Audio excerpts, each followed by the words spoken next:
मुझे दुख और तकलीफ इस बात की है कि मैं अगर हिसार में आऊं और आपसे ये कहूं कि मुझे हिसार के किसी म्युनिसिपल स्कूल में चपरासी बना दो, तो आप कहोगे राजीव भाई आपकी क्वालिफिकेशन क्या है, और मैं कहूं मेरी कोई क्वालिफिकेशन नहीं है, तो आप मुझे म्युनिसिपल स्कूल का चपरासी भी नहीं बनाओगे। और कल को मैं हरियाणा का चीफ मिनिस्टर बन के आ गया, तब क्या करोगे?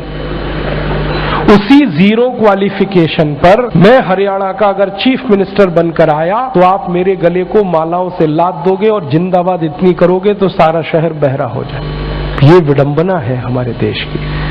जिस व्यक्ति को मिनिमम क्वालिफिकेशन के आधार पर किसी स्कूल का चपरासी नहीं बनाया जा सकता, वो व्यक्ति मुख्यमंत्री हो सकता है, राज्यपाल हो सकता है, प्रधानमंत्री हो सकता है, राष्ट्रपति हो सकता है। विडंबना इस देश की पता है क्या है? जिस व्यक्ति ने जिंदगी में कभी खेत में हल नहीं जोता वो कृषि मंत्री। सालों साल इस देश में शिक्षा मंत्री ऐसे लोग रहे जो कभी स्कूल नहीं गए पढ़ने के लिए। मैं बस नाम नहीं ले रहा हूं, बाकी आपको सब पता है। इस देश में एक व्यक्ति ने जिंदगी में कभी चाय की दुकान नहीं चलाई, वो देश का वर्षों वर्षों वाणिज्य मंत्री रहा जिसने दुकान नहीं चलाई कभी।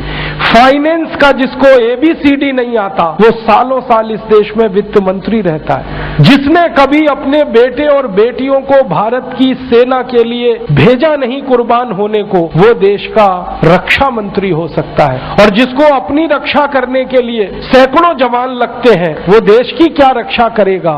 सोचो आप। जिस व्यक्ति को जिंदगी में कभी विज्ञान और तकनीकी का अंतर पता नहीं है वो साइंस और टेक्नोलॉजी का मंत्री हो सकता है, और जिसको इनमें से कुछ भी पता नहीं है वो प्रधानमंत्री हो सकता है। इससे ये विडंबना है हमारे देश की। अज्ञानी व्यक्ति ज्ञानियों पर शासन कर सकता है, और हमारे शास्त्रों में कहा गया है, वेदों में कहा गया है कि अज्ञानी व्यक्ति जब ज्ञानियों पर शासन करे तो समझ लेना देश और समाज का बंटाधार ही होना है। हमारे देश में यही हो रहा है। हर अज्ञानी ऐरा गहरा नत्थू खैरा जो किसी नेता की चप्पलें उठाता था, जो किसी के जूतों में पॉलिश करता था, जिसने कभी किसी नेता के घर में रोटियां बना के खिलाई, वो राष्ट्रपति पद तक लोग पहुंचे हैं। ऐसी स्थिति हमारे देश में। उनकी क्वालिफिकेशन ही एक है कि कभी किसी बड़े नेता के रसोई में रोटियां बना के खिलाई तो राष्ट्रपति हो जाओ भैया। ऐसी बंदर बांट मची है इस देश में। और ये उस देश में जिसकी आजादी के लिए 7,32,000 लोग कुर्बान हुए, उस देश में। मुझे बहुत दुख होता है, तकलीफ होती है। अभी एक सच्ची घटना मेरे साथ घटित हुई। मैं एक दिन कानपुर गया था, तो कानपुर के रेलवे स्टेशन पे उतरा। उतरने के बाद शहर में बाहर आने के लिए नीचे पुल पर से उतर के आया तो एक छोटी सी चाय की दुकान थी। उस पर एक बेटी और एक माँ और एक छोटा सा बेटा आपस में बात कर रहे थे। वो क्या बात कर रहे थे? वो कह रहे थे, माँ हम गरीब क्यों हैं? तो कान में मेरे शब्द पड़ गए। मैंने कहा ये इस तरह का प्रश्न कोई अपनी माँ से पूछे तो मुझे लगा ये कोई साधारण लोग नहीं है, कुछ तो इनमें असाधारणपन है। चल के पूछा जाए कौन लोग हैं, परिचय लिया जाए। तो मैं गया उस दुकान पे, मैंने पूछा आप लोग कौन है? तो उन्होंने कहा कि हम तात्या टोपे के परिवार के लोग।